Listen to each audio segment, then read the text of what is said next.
esa es esa es cuando yo integro lo motor. Y con los niños uno tiene que ser muy lúdico, muy didáctico y muy de movimiento, ¿sí? Porque aquí se están minimizando precisamente estas partes sensoriomotoras, ¿sí? Tengan en cuenta bastante esto, lo sensoriomotriz. De hecho, yo recomiendo mucho el deporte. A mí me encanta el deporte para los niños con dificultades de aprendizaje, porque dan hábito, dan rutina, la natación, el puro control inhibitorio, la natación, el taekwondo para los niños con dificultades atencionales es excelente. El taekwondo es muy bueno para estos niños.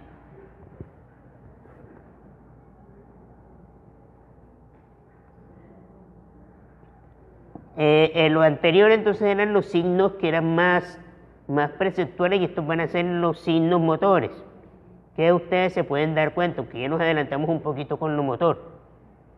Los tropezones y las caídas, o sea, los niños que son súper torpes, ¿sí? Obviamente, ustedes tienen que tener en cuenta que no es un niño que no tenga una enfermedad neuromotora, ¿no? ¿Sí? Un niño que tenga una parálisis cerebral, por ejemplo. Me acuerdo que nosotros teníamos un pacientico super pilo, Juan Di. Él tenía una parálisis cerebral espástica, ¿sí? Entonces su tono muscular era muy fuerte. Nosotros precisamente trabajábamos con Juan Di el control inhibitorio, ¿sí? Porque Juan Di al no tener control de su cuerpo, él se dejaba llevar. A mí me da mucha risa porque cuando él se emocionaba, él se le aumentaba el tono muscular y empezaba a temblar. Y eso no lo podía controlar. Entonces yo a veces me le iba detrás, yo lo veía caminando por ahí con su bastoncito, y me le iba detrás y le hacía, Juan Di, y él empezaba, José, ¿sí? Él no podía controlar eso. Miren cómo lo trabajábamos nosotros. Nos poníamos en ronda a tirarnos un balón, ¿sí? Entonces, Juan Di solamente podía abrir las manos cuando yo le fuera a lanzar el balón, ¿sí? O sea, si yo tenía el balón en mis manos y Juan Di me hacía así, yo le lanzaba la pelota, ¿sí? Entonces él se quedaba así, lánzame, le digo, Juan Di, ¿qué es lo que tienes que hacer? Y él recogía sus bracitos. Cuando él recogía sus brazos, yo le lanzaba la pelota, ¿sí? Eso es control inhibitorio, eso es cuando uno maneja el control postural. A Juan Di obviamente se demoró en aprender a leer y escribir por su espasticidad, ¿sí? Pero él aprendió porque él tiene un muy buen contexto, la verdad, y es muy pilo, es muy inteligente. Él aprendió a buscar cosas en YouTube por la voz y en Google por la voz. Sí, él hace poquito me agregó a Instagram y está todo grandecito con barbita y todo. El poco equilibrio, los niños que saltan mal o no pueden hacerlo, ¿sí? Entonces el velillo, saltar el velillo, eso es súper chévere para estos niños.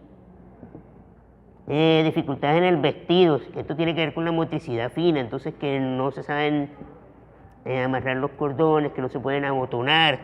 Por ejemplo, un niño con TDAH, eso es un signo clínico que nosotros tenemos para identificarlo, es que son muy descuidados con su presentación personal, ¿sí? Entonces no se encajan, ¿sí? Tienen la camisa por acá. Entonces, esta parte también es importante trabajarla. Aquí nos ayuda Teo, por ejemplo. El cortado con las tijeras, ¿sí? El agarre de cosas muy pequeñas. El dibujo es supremamente importante para estimular a estos niños, ¿sí? El dibujo de la figura humana, el dibujo espontáneo, ¿sí? Eso puede ser un predictor. O sea, el niño que yo lo ponga a copiar un círculo y no me lo cierre, ¿sí? O que yo lo ponga a dibujar un triángulo y me haga como una vaina así hecha por un lado, ¿sí? Ese puede ser un niño que vaya a tener una dificultad de aprendizaje. Que yo lo ponga a pintar un círculo y no sea capaz de quedarse dentro de la circunferencia que yo le estoy pidiendo, que se me salga, ¿sí? Eso puede ser un predictor de un niño que tiene dificultades en el control motor, en el trazo y por eso no respeta espacios. Y va a ser un niño que va a tener dificultad de aprendizaje. Ese es un niño que es candidato a enviarlo a neuropsicología y que tenga terapias por fono y por TEO. ¿Listo? Entonces eso es con la parte motora, ¿sí? Eso pues también tiene un nombre que es la dispraxia constructiva. Y la dispraxia constructiva y especial se pone en evidencia ante las dificultades de copiar figuras. ¿Sí? Lo que yo les comentaba, pónganle un círculo, pónganlo a copiar un círculo. ¿Sí? Y si no les cierra bien el círculo es porque está teniendo algunas dificultades. Si el triángulo se lo dibujan chueco, está teniendo algunas dificultades. Ahí hay un concepto muy de Vygotsky que se llama la base orientada de la acción. ¿Sí?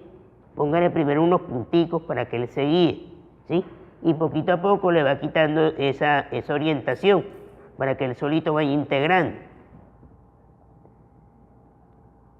Cuando tiene dificultades en el dibujo de la figura humana, en la construcción de bloques y con varitas. Esto es muy chévere.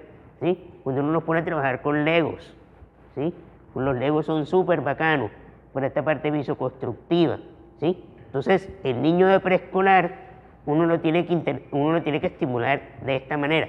Ojo, con los niños uno no habla de rehabilitación, uno habla de estimulación o de habilitación de procesos, ¿sí? Porque son cosas que todavía no tiene o que se han demorado en aparecer. Uno rehabilita es cuando se perdió un proceso y uno busca que vuelva y aparezca. Entonces, por eso en los niños uno no habla de rehabilitación, sino de habilitación o estimulación.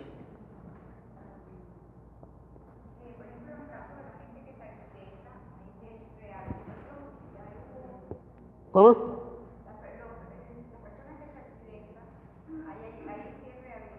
Exactamente.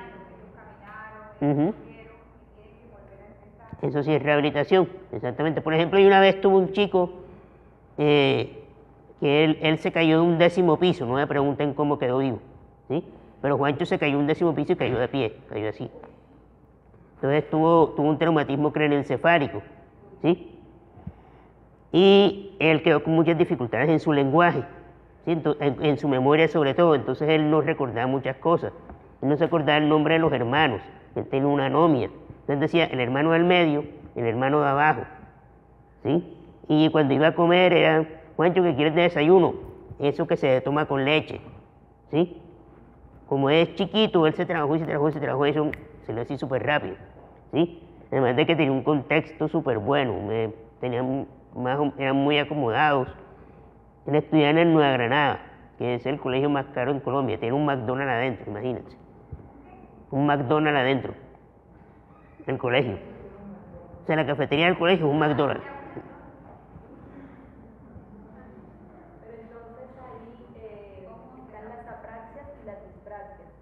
La praxia es adquirido. ¿Sí? Cuando tiene el prefijo a es porque se perdió. ¿Sí? Afasia, apraxia, agnosia. Exactamente. Y cuando tiene el prefijo dis es porque es del desarrollo. Dislexia es del desarrollo, alexia es perdido. ¿Sí? El adulto que sabe leer y sabe escribir tiene una lesión cerebral y tiene una alexia y una grafia. No lee y no escribe. El niño que se demora en aprender a leer y escribir es una dislexia y una disgrafia. ¿Listo?